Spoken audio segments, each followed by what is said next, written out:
नमस्कार विजय जवाहर संगवारी आप मन एक ठो योजना जाना था जे 2014-15 में स्टार्ट हुई से बेटी बचाओ बेटी पढ़ाओ जेमा के बजट रही सब 6 से 700 करोड़ के लगभग ओकर बजट रही जेमा 80% बजट के जो हिस्से थे प्रचार प्रसार अवेयरनेस में खर्चा करे मोदी जी। सोचो प्रचार प्रसार में सिर्फ 80% पैसा खर्च कर दिया ओकर सुरक्षा पर सीसीटीवी कैमरा पुलिस के जो संख्या तेल बढ़ाए बर ओकर अवेयरनेस पर मात्र 20% बस खर्चा हो है मात्र। सोचो प्रचार प्रसार में 80% खर्चा और ओकर अवेयरनेस के लिए 20%।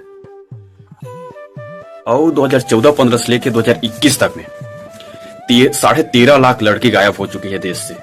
ओकर बाद ये 11 साल के अंतर्गत में 3.5 लाख लड़की के साथ रेप की घटना हो है।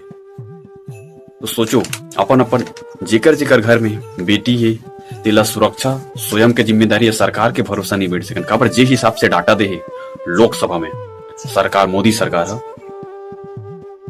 तो बजट के 80% खर्चला सिर्फ प्रचार प्रसार में यूज हुए, मात्र 20% पुलिसिया व्यवस्था सीसीटीवी कैमरा ओकर अवेयरनेस के लिए खर्चा करे गया है जेमा मतलब 683.05 करोड़ रुपया का बजट जेमा 80% खर्चा प्रचार प्रसार में हुए। तो आपन का कुछ सोचता हो जे सरकार के बारे में कमेंट करके जरूर बताओ। जय जोहार, जय छत्तीसगढ़।